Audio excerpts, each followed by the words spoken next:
Hello students, मैं Kaushal Kumar Krishna academy Khurja में आपका हार्दिक स्वागत करता हूं। दोस्तों, आज मैं अपने YouTube channel Krishna academy Khurja के माध्यम से आपको एनसीईआरटी 12th क्लास मैथ्स का चैप्टर 2 इन्वर्स ट्रिग्नोमेट्रिकल फंक्शन ये आपको समझाऊंगा इस वीडियो में। और इसमें इन्वर्स का मतलब होता है हमारा प्रतिलोम, व्युत्क्रम कह देते हैं इसे, और वो भी ट्रिग्नोमेट्रिकल फंक्शन जो होते हैं हमारे, वो होते हैं हमारे साइन कॉस टेन, ये हम पढ़ चुके हैं और हमें पता है इनके बारे में। इनके इन्वर्स जो होते हैं उन्हें हम बोलते हैं साइन इन्वर्स एक्स है, कॉस इन्वर्स एक्स है, tan inverse x, cot inverse x, sec inverse x और कोसेक इन्वर्स एक्स है, ये दिए गए हैं।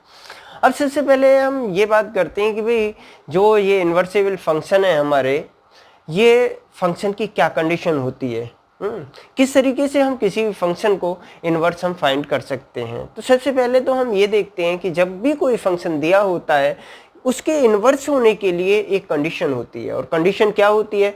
कंडीशन होती है हमारी कि वह फंक्शन कैसा होना चाहिए, हमारा 1 1 और ऑन टू होना चाहिए।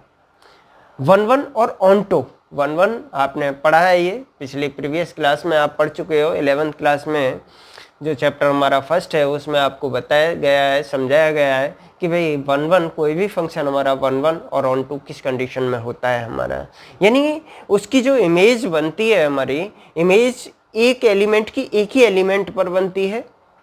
और जो हमारा जो फंक्शन होता है उसमें हमारा जो, जैसे समझिए आप पहले यहाँ पर मान लीजिए एक एफ एक हमारा फंक्शन है और उसकी मैपिंग x to y है हमारी, ये समझिए आप x to y है। x एक, ये लिया हमने एक x और ये y है हमारा। x की मैपिंग y पर इस तरीके से हो रही है। मान लीजिए एलिमेंट ले लीजिए, आप अपनी तरफ से ले लें, a है हमारा, ये b है, ये c है। यहाँ पर हमारा ये हमारा 1 है, 2 है, 3 है, 4 है, इस तरीके से हैं, और भी एलिमेंट हो सकते हैं, जो भी है। अब 1 की इमेज एक एलिमेंट पर बन रही है हमारी, इसकी एक इमेज एक एलिमेंट पर बन रही है, बी की इमेज 2 पर बन रही है, सी की इमेज हमारी 3 पर बन रही है। तो ये 1 1 तो है बिल्कुल, लेकिन आपको बताया गया कि इसमें कोई भी एलिमेंट शेष नहीं रहना चाहिए। आपको ये समझाया गया था कि जो इसमें एलिमेंट आते हैं हमारे एक्स में, ये हमारे क्या कहलाते हैं? डोमेन कहलाते हैं, डोमेन। इसमें जो एलिमेंट आते हैं उन्हें हम क्या कहते हैं? कोडोमेन कहते हैं। और इनकी जो इमेज बनती है इन्हें हम क्या कहते हैं? रेंज कह देते हैं, रेंज कहते हैं। तो हमने उसमें फंक्शन में जब पढ़ा तब हमने पढ़ा 1 1, तो 1 1 का मीन्स तो ये था कि एक की इमेज एक पर ही बननी चाहिए।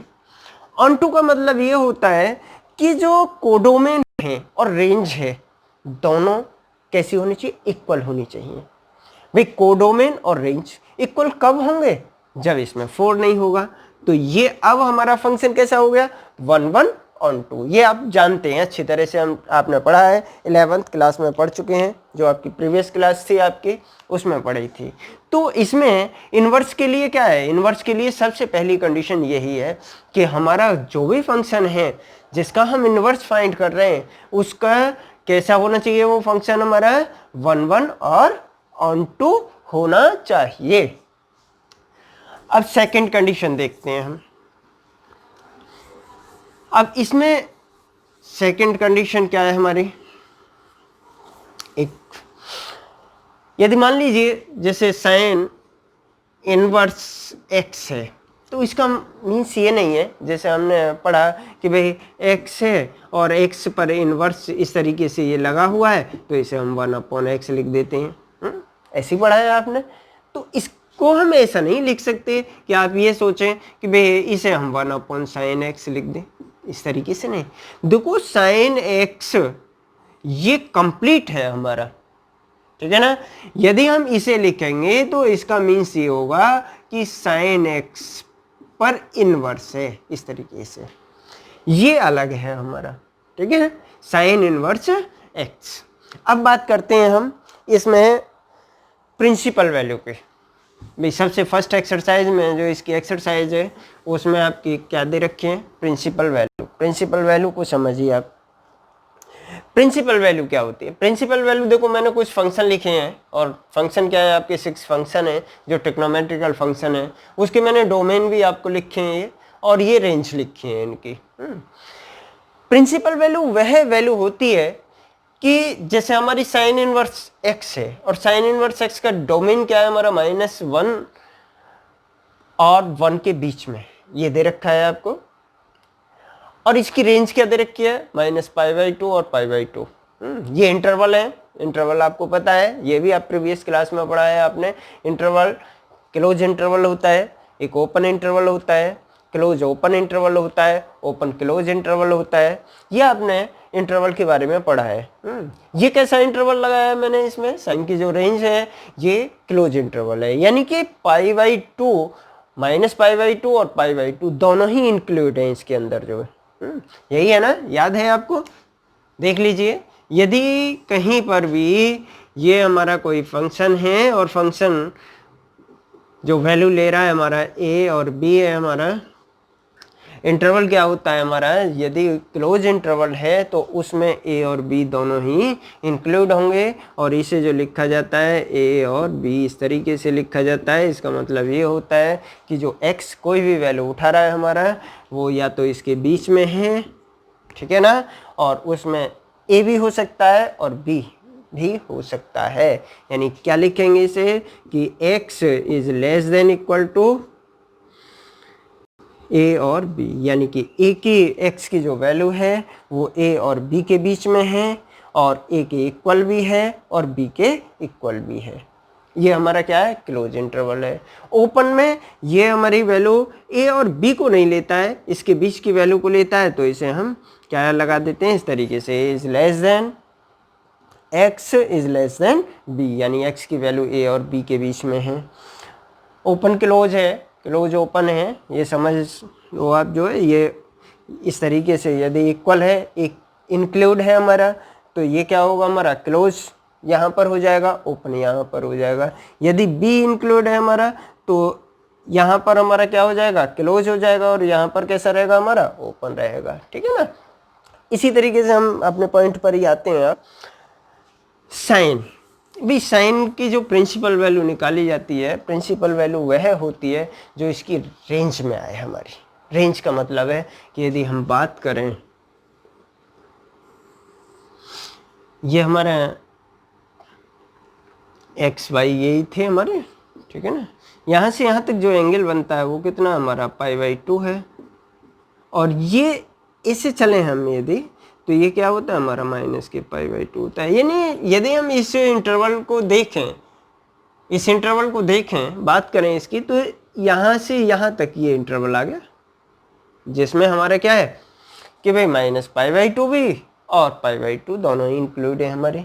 यदि कोई वैल्यू, साइन इनवर्स की रेंज क्या है हमारी, यदि कोई भी वैल्यू यानी कोई भी एंगल इसके बीच में कहीं भी आता है, वह क्या होगी, प्रिंसिपल वैल्यू होगी इसकी। यदि इससे बाहर जाता है कोई एंगल, मान लीजिए यहाँ पर, तो इसकी ये प्रिंसिपल वैल्यू नहीं होगी। जैसे एक एग्जांपल लेते हैं, और एग्जांपल के लिए मैं आपको इसका क्वेश्चन है हमारा, क्वेश्चन ही लेते हैं हम इसका, और क्वेश्चन है हमारा, फर्स्ट क्वेश्चन है साइन इनवर्स -1/2, साइन इनवर्स -1/2। इसे देखिए आप, ये दिया है हमें इस तरीके से साइन इनवर्स और -1/2। अब इसकी कह रहा है ये भाई प्रिंसिपल वैल्यू निकालो। जब प्रिंसिपल वैल्यू के लिए बोल रहा है इसकी, तो हमें सिर्फ इसकी रेंज याद होनी चाहिए। सभी फंक्शन की रेंज हमें याद रखनी है। हम बात करते हैं साइन दे रखा है तो साइन की रेंज की, साइन की रेंज कितनी है, -π/2 और π/2 के बीच में आना चाहिए हमारा। तो हम देखते हैं यहाँ पर, लेट कर लिया हमने, मान लीजिए ये जो वैल्यू है हमने y के इक्वल सपोज कर ली, साइन को हम इधर ले गए तो ये आ जाएगा साइन y इक्वल टू -1/2। सबसे पहले तो आपको यानी जो टेबल होती है हमारी, टेबल थी वो याद होनी चाहिए कि साइन की जो वैल्यू है -1/2, यानी 1/2 की वैल्यू क्या होती है, एंगल कितना होता है, जिसकी वैल्यू जो आती है हमारी वो कितनी आती है हमारी 1/2। तो आप जानते हैं इसे कितने की वैल्यू है हमारी माइनस के साइन π/6, यानी साइन की वैल्यू साइन 30 की जो वैल्यू होती है वो कितनी होती है हमारी 1/2 होती है। तो हमने 1/2 माइनस हमारा ये था माइनस लगा दिया यहाँ पर। अब इसके बाद आपने ये भी पढ़ा है कि भाई sine minus theta equal to क्या लिख सकते हैं हम, साइन थीटा लिख सकते हैं, लेकिन माइनस कैसे आ जाएगा, बाहर आ जाएगा। ऐसा लिख सकते हैं ना, ऐसा लिख रहा है तो ऐसा लिख दो, ऐसा लिख रहा है तो ऐसा लिख सकते हैं हम, कैसे भी लिख सकते हैं ऐसे। इस माइनस को यदि हम अंदर लेके जाएं तो हम ऐसा भी लिख सकते हैं कि भाई sine y equal to sine minus के π/6। अब आप यहाँ पर देखिए, आपको ये देखना है सिर्फ इसमें कि जो ये एंगल आया क्या ये रेंज में है। भाई माइनस के π/6 का मतलब है -30, और -30 को यदि हम समझे यहाँ पर तो -30 कहाँ पड़ेगा, ये हमारी पॉजिटिव डायरेक्शन है, इस तरीके से ऐसे करके पॉजिटिव डायरेक्शन है। तो -30 का मतलब है ये यहाँ से कैसे जा रहा है, नेगेटिव डायरेक्शन में, और नेगेटिव डायरेक्शन में कितने डिग्री का एंगल बनाया है इसने, 30 डिग्री का। तो ये कहाँ आ रहा है हमारा एंगल, इस तरीके से आ गया हमारा एंगल। यही तो है माइनस के π/6 हमारा एंगल, यानी 30 डिग्री। अब ये देखिए कि भाई रेंज क्या है हमारी, रेंज कितनी है इसकी, माइनस के π/2 से π/2। तो π/2 से π/2 यहाँ थी पॉजिटिव और माइनस π/2 यहाँ पर आ रही है, भाई माइनस π/2 और ये π/2, यही तो है, इसी के बीच में तो आ रहा है ये हमारा एंगल। तो ये क्या है हमारा, ये हमारी कैसी है, प्रिंसिपल वैल्यू कहलाएगी। इसके जो ये फंक्शन था जो दे रखा था साइन इनवर्स माइनस के 1/2 के जो प्रिंसिपल वैल्यू है वो कितनी आएगी हमारी, माइनस के π/6। तो हम लिख सकते हैं कि भाई इस फंक्शन की जो प्रिंसिपल वैल्यू है वो कितनी है, माइनस के π/6। यानी समझिए आप कि किस तरीके से हम निकालते हैं, आप देखते ही बता दोगे, जब ही बता सकते हो जब आपको इसकी रेंज याद होंगी, पता होंगी। तो सभी फंक्शन की आप याद करेंगे और देखिए 1-2 एग्जाम्पल, तब समझ में आएगा और क्लियर होगा। क्वेश्चन सेकंड है हमारा एक्सरसाइज का, और इसमें था हमारा cos इनवर्स √3/2। ये दे रखा था, सेकंड क्वेश्चन है हमारा। इसमें भी हमें प्रिंसिपल वैल्यू फाइंड करनी है। प्रिंसिपल वैल्यू फाइंड करने के लिए मैंने बताया आपको कि आपको रेंज इसकी पता होनी चाहिए, आपको ध्यान में रखनी है ये चीज़। तो हम करते क्या है, इसे सपोज कर लिया कि ये क्या है हमारा, y इक्वल टू है हमारा, और जब इसे cos को हम इधर लेके आते हैं तो ये cos y इक्वल टू आ जाता है हमारा √3/2। अब ये देखते हैं cos में √3/2 किसकी वैल्यू है हमारी, तो हम जानते हैं इसे कि ये cos कितने की वैल्यू होती है हमारी, cos π/6 यानी 30 की वैल्यू होती है। अब जो π/6 आया है, ये जो एंगल आया है हमारा, इसे सिर्फ आपको ये देखना है कि ये जो cos इनवर्स की रेंज थी उसमें है या नहीं है। सिर्फ आपको इतना ही देखना है, इसमें यही सोचना है और यही समझना है कि ये जो वैल्यू आ रही है हमारी, ये यदि इसकी रेंज 0 और पाई के बीच में है तो ये इसकी प्रिंसिपल वैल्यू होगी, अदरवाइज इसकी प्रिंसिपल वैल्यू नहीं होगी। तो हम देखते हैं कि cos की रेंज क्या है हमारी, cos की रेंज है 0 से पाई तक, 0 से और कहाँ तक, पाई तक। तो यहाँ से 0 है और ये हमारा क्या है, पाई है। तो ये कितना एंगल आ रहा है हमारा, π/6 आ रहा है। तो π/6 हमारा कहीं यहाँ पड़ेगा, तो इस रेंज में आ रहा है हमारा। तो ये क्या है हमारा, π/6 इसकी क्या है, प्रिंसिपल वैल्यू, यानी इसका जो दे रखा था cos इनवर्स √3/2 की जो प्रिंसिपल वैल्यू है वो कितनी है हमारी, π/6। समझ में आया होगा आपकी ये। इसके बाद और देखिए एक क्वेश्चन और लेते हैं, cos का ही लेते हैं, और ये हमारा क्वेश्चन 5th है और इसमें दे रखा है cos इनवर्स -1/2। cos इनवर्स, इसको देखते हैं हम क्वेश्चन को, क्योंकि इससे और क्लियर होगा आपका। क्वेश्चन नंबर 5th है आपका। क्वेश्चन नंबर 5th क्या दिया है आपको, -1/2 है हमारा। माइनस के 1/2 है। अब -1/2 है तो 1/2 की वैल्यू आप देखें यहाँ पर, इसे आप इधर ले जाइए तो ये आ जाएगा हमारा cos y इक्वल टू -1/2। तो सबसे पहले आप 1/2 को देखिए, जो पॉजिटिव दे रखी है वैल्यू, इसे देखिए कि ये वैल्यू कितने की होती है। तो ये हमारी कितने की वैल्यू है, ये वैल्यू है हमारी cos πy कितने की वैल्यू होती है, 60 की वैल्यू होती है। तो π/3 ये आ जाएगी हमारी, और माइनस लग रहा था माइनस, लेकिन हम ये जानते हैं इस माइनस को हम अंदर लेके जाएं तो हम ये जानते हैं कि भाई cos यदि -θ है तो इसे हम क्या लिखते हैं, cos θ लिखते हैं, पॉजिटिव ही हो जाता है। तो इसे माइनस को तो अंदर लेके नहीं जाएंगे, लेकिन वैल्यू तो हमारी इतनी आनी चाहिए। अब हम इसे चेंज करते हैं तो हम देखते हैं यहाँ पर कि भाई cos यदि हम पाई माइनस के π/3 यानी कि cos 180 पाई माइनस जो थीटा होता है कैसा होता है हमारा, माइनस के cos थीटा। पता है ना आपको, पढ़ चुके हैं आप इसमें, यह 10th क्लास में आपने पढ़ा था इसको कि cos pi minus theta equal to होता है माइनस के cos थीटा होता है। तो हम इसे क्या लिख सकते हैं, इस वैल्यू को हम क्या लिख सकते हैं, इसका एलसीएम लें हम तो ये आ जाएगा हमारा cos 2π/3।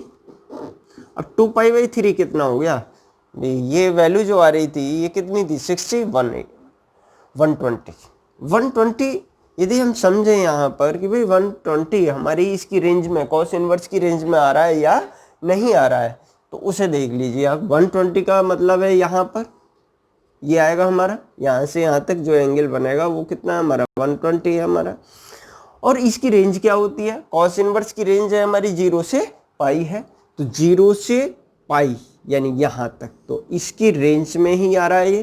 तो ये क्या हो गई इसकी प्रिंसिपल वैल्यू, यानी कि cos इनवर्स -1/2 की जो प्रिंसिपल वैल्यू हो गई वो कितनी आ गई हमारी, 2π/3। समझ में आया। इस तरीके से हमें ये क्वेश्चन करने हैं, ये आप सभी करके देखेंगे इन क्वेश्चनों को।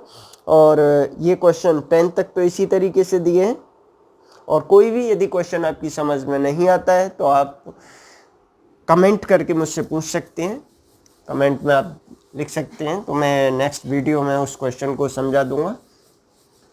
अब इसके बाद में क्वेश्चन आगे देखते हैं। जैसे क्वेश्चन है आपकी 11 है, क्वेश्चन 11 को देखें हम तो क्वेश्चन नंबर 11 है हमारा, क्या दे रखा है हमें, tan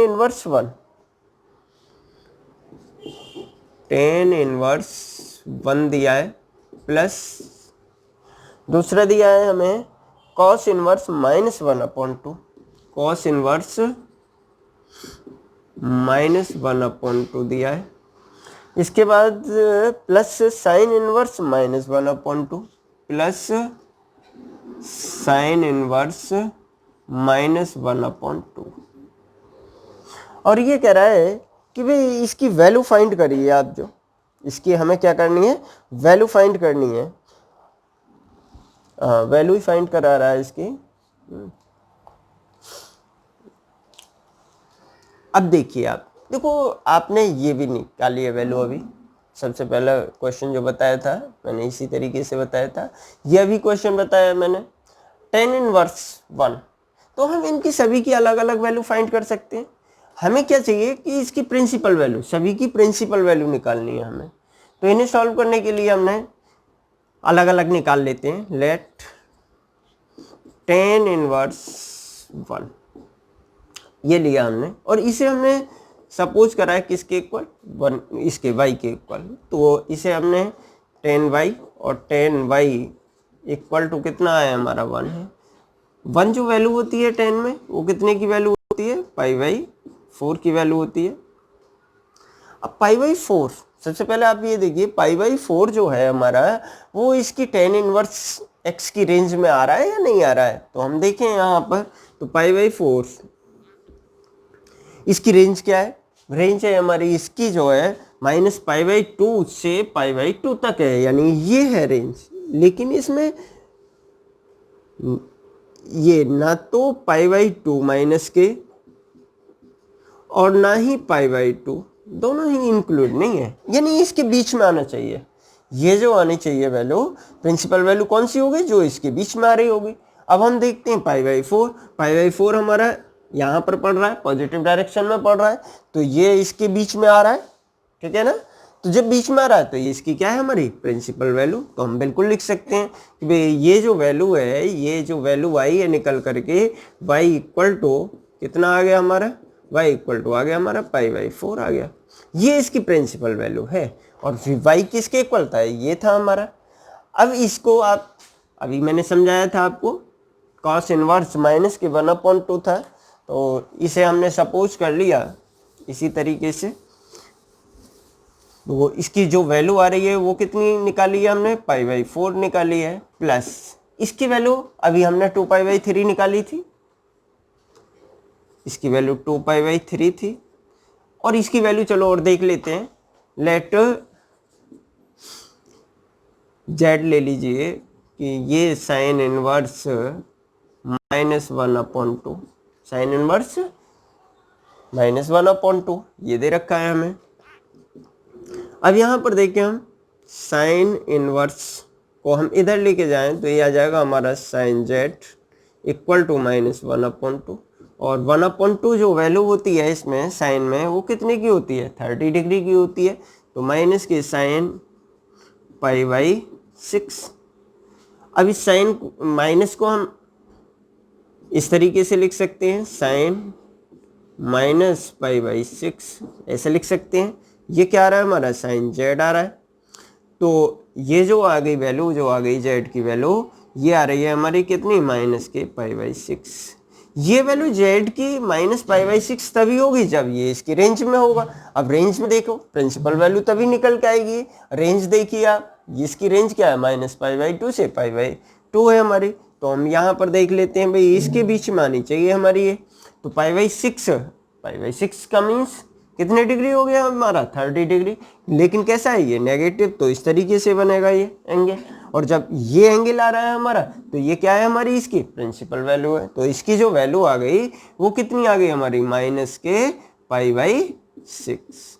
इस तरीके से हमें जो भी क्वेश्चन ये दे रखे हैं आपको, क्योंकि 11, 12 ये क्वेश्चन इसी तरीके से दिए हैं इन्होंने, और इसमें सिर्फ आपको क्या निकालना है, इसकी वैल्यू निकालनी है। लेकिन वैल्यू ऐसी लेनी है जो प्रिंसिपल वैल्यू हो, जो इसकी रेंज में आ रही हो, हमारी लाई कर रही हो इसमें।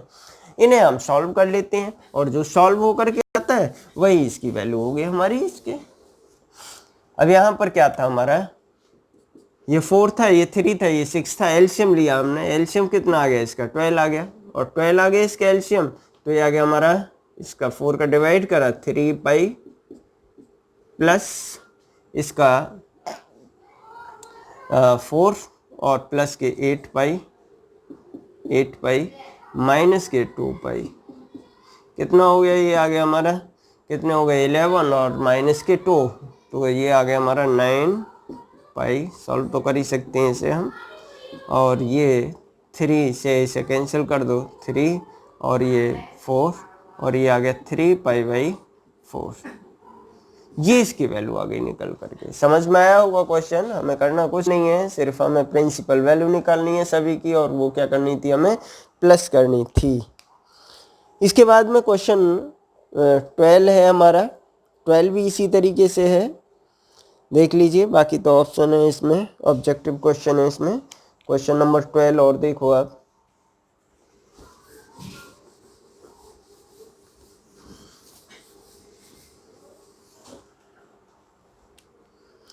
क्वेश्चन नंबर 12 है। 12 क्या दिया है हमें, 12 में दिया है cos इनवर्स 1/2 है, cos inverse 1/2 plus 2 sine inverse 1/2, 2 sine inverse 1/2। मैंने बताया कि भाई आप जो है इसकी वैल्यू, पहले प्रिंसिपल वैल्यू आपको निकालनी होंगी, तब उन्हें आप सॉल्व रखेंगे इसे और सॉल्व करेंगे, तो वैल्यू हमारी फाइंड हो जाएगी इसकी। तो हम देखो इसमें डायरेक्ट ही निकाल के दिखा रहा हूँ मैं आपको। जैसे कॉस इनवर्स है और कॉस इनवर्स यहाँ पर 1/2 कॉस में कितने की वैल्यू होती है, तो आपको ये टेबल याद होनी चाहिए, पता होना चाहिए कि 1/2 जो होती है हमारी कितने की वैल्यू होती है, हमारी 60 की वैल्यू होती है। और 60 की जब वैल्यू है हमारी तो कितना आ जाएगा कॉस पाई बाई 3 और कॉस पाई बाई 3। तो ये जो वैल्यू आनी चाहिए ये कैसी होनी चाहिए, प्रिंसिपल वैल्यू। और हमें पता है कि 0 से पाई रेंज है, तो पाई बाई 3 जो है 60 डिग्री इसी रेंज में पड़ेगा हमारा, तो ये हमारी प्रिंसिपल वैल्यू है, बिल्कुल लिख सकते हैं। +2 साइन इनवर्स, डायरेक्ट बता रहा हूँ इसे, इस तरीके से भी कर सकते हैं। 1/2 है, 1/2 कितने की वैल्यू है हमारी भाई, ये जो 1/2 है हमारी वैल्यू, ये कितने की वैल्यू होती है हमारी 30 की होती है। और 30 हमारा क्या रेंज में आ रहा है, तो हम देखें कि भाई ये हमारे रेंज में आ रहा है बिल्कुल, क्योंकि ये रेंज है इसकी और यहाँ पर 30 पड़ेगा तो बिल्कुल आ रहा है, तो π/6 है। तो इसे हम क्या लिख सकते हैं, sin π/6, ये आ गया हमारा। अब ये इससे कैंसिल हो जाएगा और ये इससे कैंसिल करेगा, तो कितना आ गया हमारा π/3 आ गया। और +2 है ये हमारा, इस साइन से ये साइन इनवर्स कैंसिल हो गया और ये वैल्यू जो आ गई हमारी निकल के, ये कितनी आ गई हमारी π/6 आ गई वैल्यू। इससे ये 2 टाइम्स और ये 3 टाइम्स हो गया और ये आ गया π/3 + π/3 कितना आ गया 2π/3, ठीक है ना। ये इस तरीके से हम सॉल्व कर सकते हैं इसको, इस तरीके से भी, या अलग अलग आप करके दिखाना चाहें तो आप ऐसे भी कर सकते हैं। तो फर्स्ट एक्सरसाइज में आपका इतना ही था। सेकंड एक्सरसाइज में हम आपको इसके कुछ फॉर्मूले अलग कराएंगे। इसमें फर्स्ट एक्सरसाइज में सिर्फ आपको प्रिंसिपल वैल्यू निकालनी थी और आपकी समझ में आई होगी, लेकिन आपको ये टेबल जो मैंने ये लिखी हुई है इसे ज़रूर आप लर्न करें, याद करें। आपको रेंज, डोमेन, इन फंक्शनों के पता होने चाहिए। Thank you.